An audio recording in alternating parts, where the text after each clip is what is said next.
Good morning. I'm high on the spirit this morning. I want to begin with a video that's available to you about Cooperative Program.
I'd like to share with you a few slides.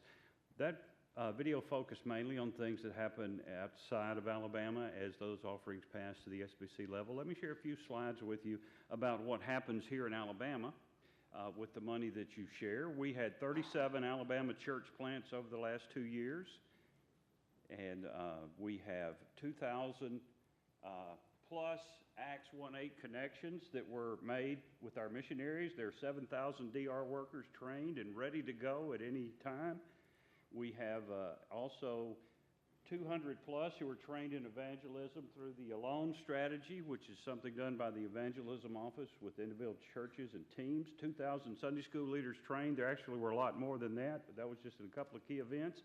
300 bivocational pastors have been serviced through Cooperative Program and ministries of that office. 800 students participated in Bible drills and speakers tournaments, and we did well nationally in that, facilitating and supporting of 3,000 plus short-term missions participants who went out from our churches who were assisted by our offices. The State Evangelism Conference was made available without cost, even though it's very expensive.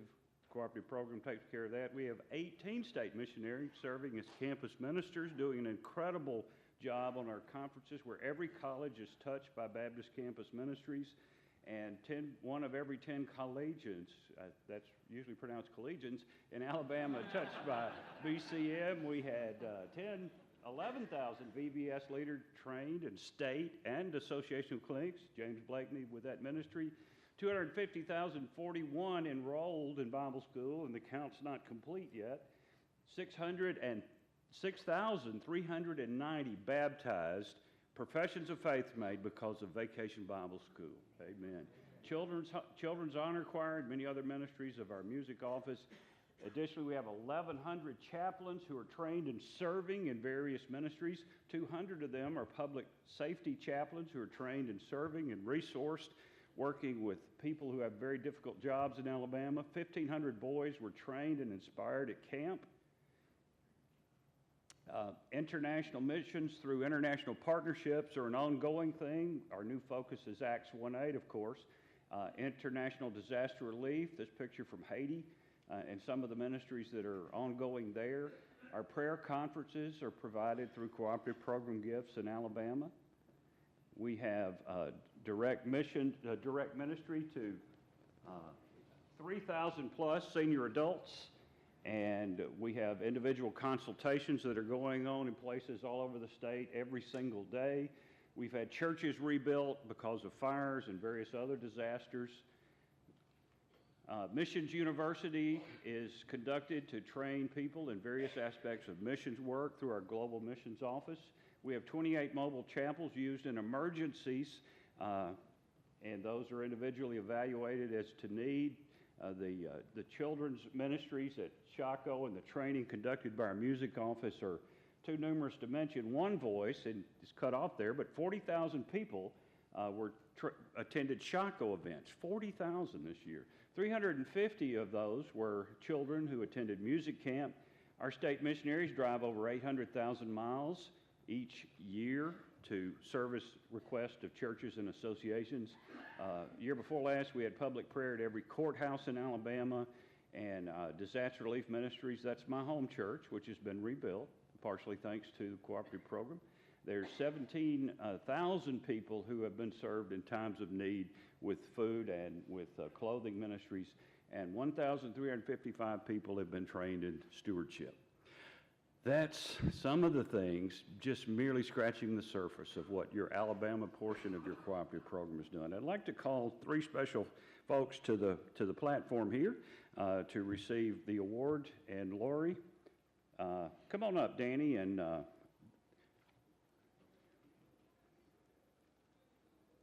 well, do your spin move.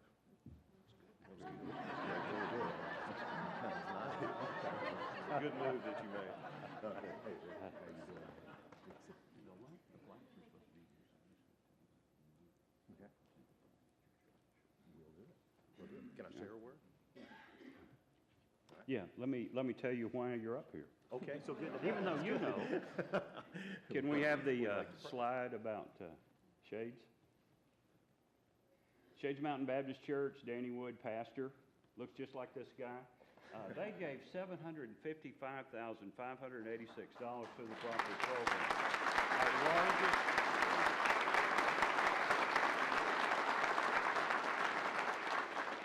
Our largest single gift last year. Let me just share a word, because it seems like they say, well, here we come. You know, Shades Mountain Baptist Church, you guys get to come up here every year. It's not just because we're a large church or because you know, we have a lot of resources. It's very intentional. And what we do, every church in Alabama can do. The amount may not be the same, but what you do could be the same. We make it a priority that in our budgeting, we say 10% of everything that comes into our operating budget goes to Cooperative program. Our operating budget is $7.5 million, so our Cooperative program line is $750,000. If we go over our budget, let's just say we went $100,000 over our budget, we take the first 10%, which is $10,000, put that to Cooperative program, take the other $90,000 and put it towards other ministries, you know, within the church. So, and likewise, if we go under our budget, then we'll be less in Cooperative program giving. We're just going to do 10% of everything that comes in goes out on there. But our goal doesn't stop there. Our goal is for 20 cents of every dollar to go outside the walls of our church. And last year, over 25% of everything that came into our church went outside the walls of our church. So I'm saying anyone can do this. You just set your mindset and to see if missions is going to be important or not. We have an offering we call Make Jesus Known. It all came back to Dr. Carter. Started, it was called Love Offering for Jesus, and we've expanded it. And we put everything together in there. Pick Our Lottie, Annie, Children's Home. We support church plants in the United States and internationally. We support people who are responsible for raising their own funds for their own ministries that are from our church. And we add it all up, and it's about $1 million. And so we have that offering. Throughout the year, people can give to that. And then we have some other things that people can give to. But we just put that mindset in front of your people and to say, you know, we don't want to keep everything here. We want to send it out.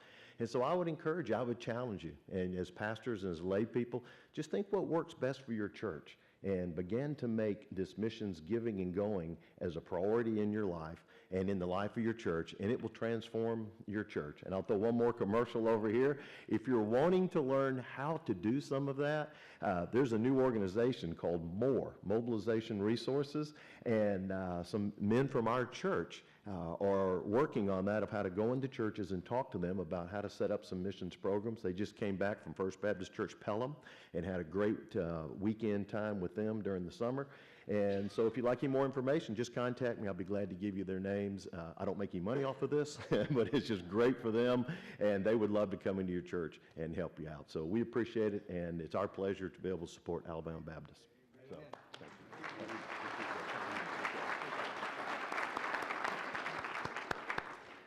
Our next award is about to appear on the screen, and that is Pisgah Baptist Church. Hal Arnold is pastor. He's also a professor at Judson, so he's there teaching today. And he had a representative scheduled to be here, but we were a little ahead when we started. Should be here now. And since he's not, I'll just thank them. They gave $320.47 per person through the cooperative program. That is a tremendous number, far above the average, and we thank them for that. Pisgah Baptist Church.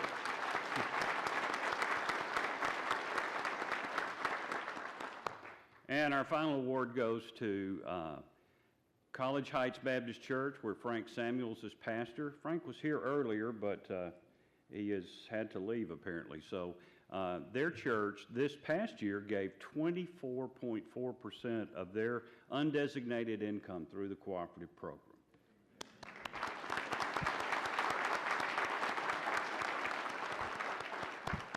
And next year, I hope you'll be up here to be a part of this. Thank you very much. That concludes our report.